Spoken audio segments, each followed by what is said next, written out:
How's it, Indian Cowboy Doc Sports? This is your live show for Friday, December the 2nd, for talking about ball games on December the 3rd, 4th, and 5th. We'll let everybody roll in here. Only everybody can watch this live show, but only YouTube Premium members can ask questions about ball games for the live show. Um, Let me go ahead and subscribe to the channel. Please click here. So I hope you guys are doing well. Let's talk about the games that you want to for the weekend. I can't get into the premium selections, um, but I certainly can talk about any other football game that you guys want to talk about that we don't have picks on. So, hey, Lewis, good to see you. Yeah, so North Carolina, Clemson. And by the way, anything that you want to talk about afterwards, or anything if you missed, you can always, I'll recap it at the end of this video. Plus, you can always re-listen to this podcast as well.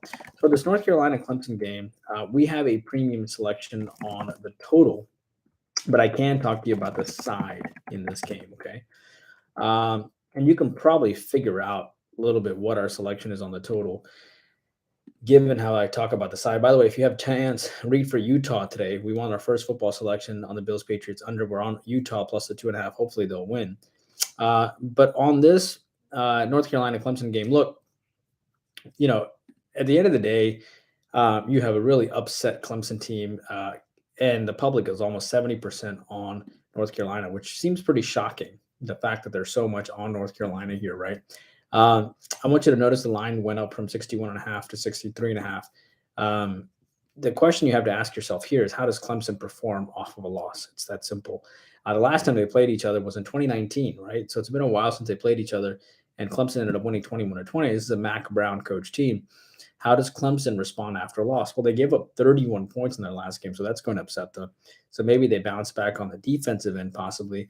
But typically Clemson has a pretty good way of bouncing back on the offensive end too. But regardless on what happens on the total, the last time they lost was against Notre Dame, and they lost 14-35, and then they turned around and they played Louisville, and they beat them 31-16, and they covered the 6.5. You have a North Carolina team that lost to NC State, that lost to Georgia Tech. They just have not looked good this year, and they lost to Notre Dame by 13. I honestly can see Clemson winning and possibly winning in a rout. This is a Clemson team that's already pissed off that they lost to South Carolina. That's going to infuriate the coaching staff.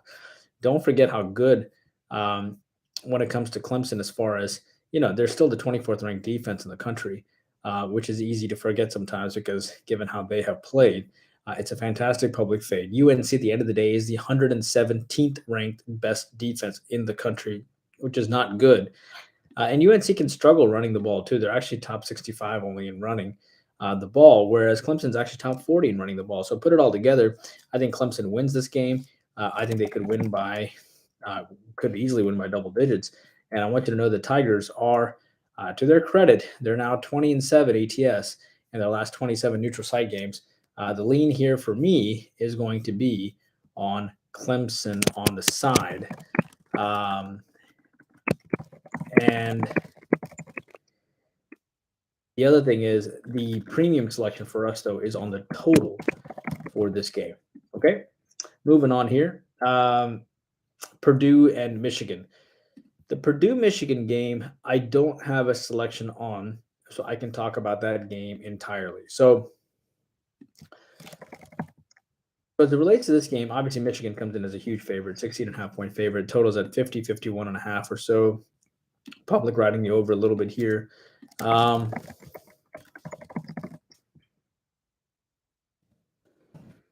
see here.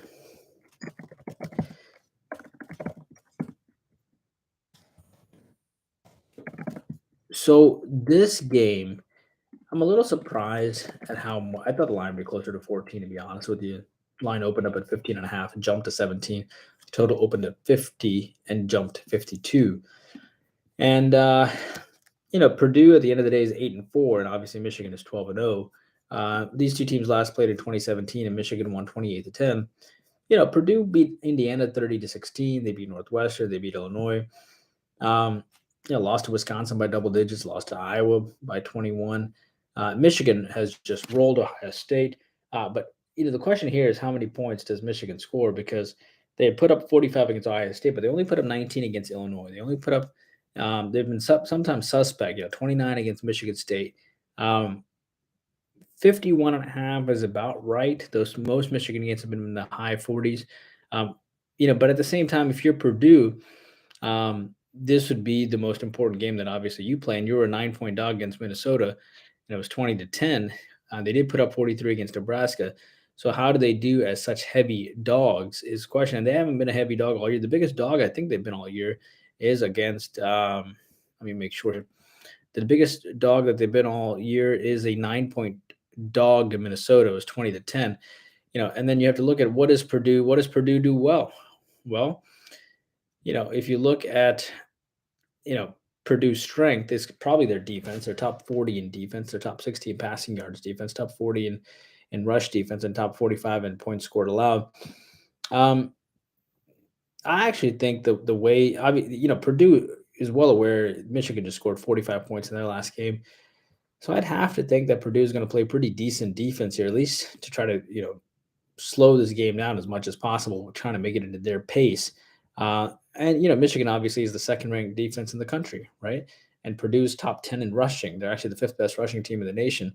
So they're going to look to run the ball.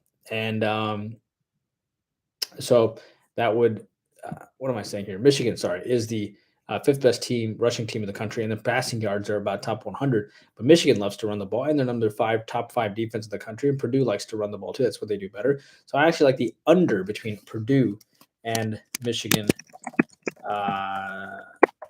Purdue and Michigan for this weekend. And I want you to know that the under is also 5-2 for the Wolverines when they face a team with a winning record. And I do like the under, especially after they scored 90 plus points. I'm sorry, 90 plus points, nearly 50 points in their last game as well. All right. So there you go. That is your lean on that game. Hopefully that helps you, Lewis. Hey, Travis, good to see you, man. Cleveland versus Houston. So the Cleveland versus Houston game, let's see here. Yeah, so this is actually one of our selections, our 5-unit selection this weekend. So I can't give you the side, but what I can tell you is, I think Houston will do well. I'll kind of leave it at that. And Deshaun Watson is back in this game. He should do well, but I think Houston's going to really show up this game. Whenever they've come off as a 7-point dog, etc. I know their offense has been bad, for a while now, scoring 10, 17, 16, 10, 15. The last three have gone under. I think if there's ever a game to show up offensively, especially with Deshaun Watson's accusers and the audience, etc., it'll be this game. I think the game plan in this game will be fantastic. I think Deshaun Watson will want a lot of points scored too. I think this game will get out of hand, and I wouldn't be surprised if this game goes over. Remember, the over is also 6-1-1 for the Browns whenever they face the EAFC. The over is also 4-1 for the Texans when they face a team with a losing record. So they're able to have success against losing teams when they get to play them as well. So, I lean on the Texans and Browns over for that reason. But we do have a 5-unit selection on the side, which I just kind of hinted at you. So you should have a pretty good idea what that is. Moving on here, Raiders and Chargers. Raiders and Chargers. By the way, be sure to give this video a like when you get a chance as well. Raiders and Chargers. Yeah, we don't have a selection on Raiders and Chargers. By the way, someone keep me up to date on that UFC football game score if you get a chance. We are on Utah plus the 2.5. So just keep me up to date on that. As it relates to the Vegas Raiders, the Raiders are now 4-7, and they're actually favored in this game, which is wild, right? The Chargers beat Arizona 25-24, but Arizona stinks, and Vegas last played the Chargers back in September, and the Chargers won by 5. But it seems the Raiders have had a kumbaya moment, have come together. They beat Denver on the road. They now beat Seattle, and that Seattle game was really good. The Seattle game was quite impressive. Carr was quite good in his last game. Jacobs rushed for 220 yards. And I think they've sort of found their identity. I think the best thing that happened to him was losing to the Colts, to be honest with you. Devontae Adams played really well. And they did pretty well. Abdullah had some success too. So I actually think Vegas will continue to roll along here. I think beating Seattle and Denver on the road is pretty significant. The Colts were actually playing pretty well when Vegas lost to them. Jackson was not a bad team to lose to them by a touchdown. And I think you have an Arizona team that can be totally hit or miss. I mean, it's incredible that Arizona's listed. I'm sorry, the Chargers are listed as a 1 point dog here. But yeah, I think people are impressed. You win back to back games in this league, and people are going to be impressed. It's a hard league. So, you know, it is a game that they have revenge in. I think that I really think that this team came together quite well last week. Um, it's obvious the team hasn't quit at all on the coaching staff and stuff too. So, I like Vegas. I like Vegas -1. I think it's the right play. Do note that the Raiders are 5-1 ATS when they face a team with a winning record as well. All right, moving on here to the fifth game. Um, Hey Travis, good to see you. Green Bay versus Chicago. So Green Bay versus Chicago, we don't have a play on that, so I'll be happy to talk to you about that game. Yeah, Green Bay is a 3.5 point favorite. Aaron Rodgers catching the Milwaukee Bucks game tonight, watching the Lakers beat his Bucks. Total is sitting at 44-44.5. It's interesting that Green Bay rolls in as 3.5 point favorites, and of course, Aaron Rodgers has always said he owns the Bears. It's interesting because the last time the Bears beat the Packers was in 2018.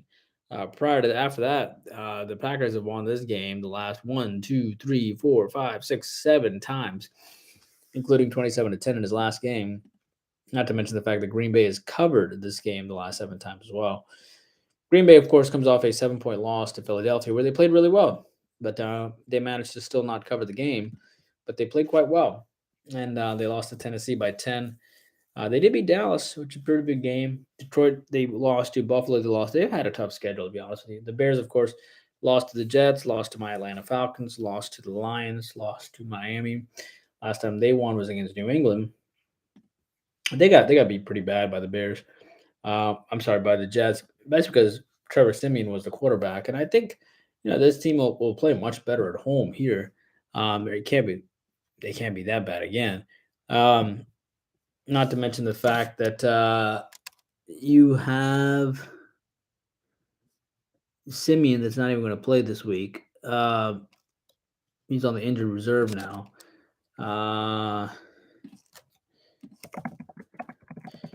Will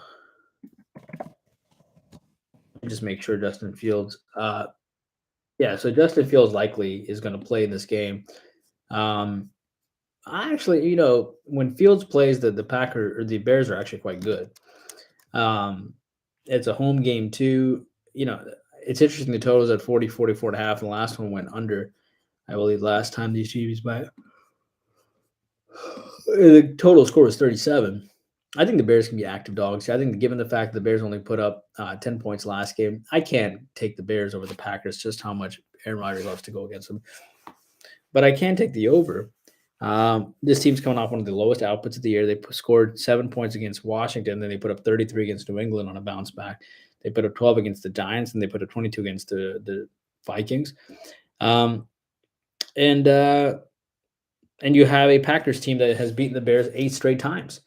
So you kind of put that into perspective, and I think what happens here is probably an over. So I like the Bears and the Packers over for this week. Quick recap: football Saturday, like Clemson, like Purdue and Michigan under, like Texans Browns over, like the Vegas Raiders -1, like the Bears Packers over. So we have done 5 solid games today, all of which I feel pretty good about. So, and I'll tell you that the over is 6-1 for the Packers whenever they face a team with a losing record as well. All right, moving on here. Hey, Tim, good to see you. Just my name is Tim. Great service. Thanks, Tim. Appreciate it, man. Thank you so much. Hey, Anthony, good to see you. Jets Vikings. Yeah, we don't have a play on that game, so I'll talk to you about that game. So you have the Jets rolling in here. As a 3-point dog, 7-14 versus a 9-2 team. What's interesting about this game is the Jets come off a nice 31-10 win over the Bears. People really believe in Mike White, and they want to play for this guy. And the Jets haven't lost back-to-back games all year. I should tell you something about him. I love the fact the Vikings come off a 33-26 win over the New England Patriots because I think they can be suspect. I don't fully trust the Vikings off of such wins. Um, the total is about where you'd expect it to be. I thought it would be around 41, and it went at 42, and then it jumped to 44 and a half. Um, I think the Jets will certainly score points, and I actually like the Jets. You sometimes forget that Jets beat the Bills by 3. You forget that this team beat Green Bay by 17 on the road. They beat Miami by 23. So I think I think people are underestimating the Jets. I think people are underestimating how much people like playing for this guy, Mike White. And you saw the post game interview when all the players came up and hugged him. They liked him a lot. The Jets are 4-1 ATS in their last 5 road games. So I like the football. So I like the Jets plus the 3. I might tease it up to 3 or not tease it up, but I might take it up to 3.5. But I don't even think it's necessary. I don't like taking things up in general anyway. I don't think it's worth it long term. So I'll take the Jets plus the 3. Hey, Icy, glad to see you, even only for a bit. Thank you, Kim. I appreciate it. Appreciate it. LSU versus Georgia, Lewis. Yeah, so LSU versus Georgia. I don't have a play in that game. Georgia obviously favored by 17 and a half. I think Georgia kills them. I'm not a fan of LSU. And that's not just because I'm being sour grapes because they beat my Alabama Crimson Tide and probably knocked them out of the playoffs. Um, though, it is interesting um, because obviously USC looks like they're going to go down. So that's going to open it up. And if Kansas State beats TCU, what are you going to do? What are you going to do? You're going to have to put Ohio State in. And then if you're going to have to put Alabama in, then guess what's going to happen? You're going to have Georgia, Michigan. I think Ohio State will be ranked above Alabama. So then they're going to put 2 SEC teams against each other. And Alabama gets to, but how does Bryce Young not play in that game? It's the craziest thing, It's the craziest thing. It's wild, but it could happen. But, you have Georgia that gets an opportunity to play LSU, which they haven't played in 2019. And, LSU was obviously getting ready for Georgia, and they lost to Texas A&M, and maybe they'll bounce back. Maybe they'll play really, really well. But you forget sometimes that Georgia played so bad in the first half against Georgia Tech. I can't imagine they come out that flat this time. And I think Georgia probably just kills LSU here. I do. I think because Georgia came out so bad and so flat last game. I understand LSU is going to play much better. But I don't think anything that LSU does really scares Georgia, to be honest with you. And keep in mind that Georgia is pretty good off of a loss. They're 23-8 ATS in the last 31 games coming off a loss anyway. It's not a massive lean for me, but I think Georgia minus 17.5 is a pretty standard lean for me considering how bad they played earlier in the week. So I like the clean on Clemson a little bit more, though. But, UNC coming off a bad loss themselves. Um, so yeah, there you go. Moving on here. Jets Vikings. Yep, the lean was on the Jets, right? Did I write that here? Yes, I did. Okay. TCU versus Kansas State. Anthony, hey, thank you. Thanks, IC. Yeah, no worries, Anthony. So we do have a play on that game. It is on the side, but I'll talk to you about the total in that game. So that game goes off tomorrow at 12. And, the first time I looked at it, I liked the over to begin with. I thought Kansas State would have some success. But we got to look closer that when Kansas State has success, they typically play pretty decent defense. They give 27 to Kansas, which is a bad game for them. They'd given a 31 to West Virginia. Typically, they bounce back in a decent way after such losses. They lost to this team 38-28 early this year. And I don't think they give up 38 points this time. I don't think this game goes to 64 points like it did last time. They're well aware that TCU dropped 62 points at the hands of Iowa State. TCU barely got past Baylor. But I think TCU can be figured out. I think if Texas held them to 17 and Baylor held them to 29, I think other teams can do pretty well. So I actually like the under in this game, but I like the side much more, and that is one of our premium selections.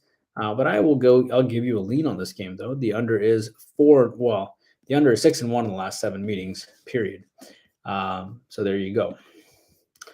So TCU and TCU and Kansas State lean on the under 4, 5, 6, 8 football games. Can we get you 2 more football games? Let's do that. UFC Tulane. So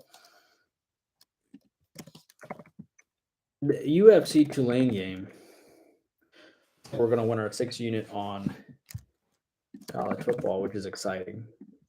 We got to do 2 more games here because we try to keep this within 25 minutes. Yeah, total opened at 57.5, went down to 56.5. Tulane's head coach is rumored to be coming to Georgia Tech, maybe. And then he wasn't. And then Coach Brent Key was announced as the final winner of that job. So it's interesting because UCF is the one that's listed as the dog here. You would have thought that Tulane would have been listed as the dog earlier in the year, but that loss to Navy hurt. And remember, this team beat Tulane by 7 early this year, and yet Tulane finds themselves as the favorite this time around. And it depends on who's starting for UCF, et cetera. That kind of plays a role in it. UCF's total was 67.5 last game, and it went over. The last 3 for Tulane have gone over as well, which is interesting. I think there's better value in other games, to be honest with you, than this game. Because this game, it just depends on who all is going to play in this game. In other games, the backups kind of make up the difference for the starters anyway. But there's a big difference between the starters and backups in these smaller schools, right? But Tulane jumped up quickly upon the line coming out. I'll tell you this about Tulane. They beat Memphis by 10. They beat Cincinnati on the road by 3, and I think that tells you something. They routed SMU after that loss to UCF 59-24, which means that this team has when they lost to Southern Miss, they immediately bounced back and beat Houston on the road. What does that tell you? That tells you that this team is quite good at making adjustments, and they have a really, really good coach too. I think they make the adjustments here. I think they get their revenge, and frankly, I like Tulane here. I think they do well. I will tell you that Tulane is the Green Wave. Is 7-1 ATS against teams with a winning record. That's pretty sharp. Hey, Lewis, again, Saints Bucks. This might as well have been called a Lewis show because he pretty much gave us all the games. That's all good though. Saints Bucks, New Orleans. So, this total. Let me make sure I don't have a premium on this game. I don't. It's between the Niners, Dolphins, Falcons, Steelers, Texans, Browns. Yeah. So right now we're 2-0 in the football week because I believe Utah just won, which is great. That's exciting. And so that's good news. So, Saints Bucks, you have a 4-8 and 5-6 team, and you sort of just want to see Tom Brady just make it for the sake of making it, because he went through a divorce and all that stuff, and the line went down from 6.5 to 3.5 quickly, which is kind of scary. You have the Buccaneers that with a slew of injuries, obviously, but then you have a New Orleans team that didn't score at all at San Francisco, sort of got booed. They put up 27 against the Rams and then didn't score against San Francisco, and then they put up 10 against Pittsburgh and 13 against Baltimore.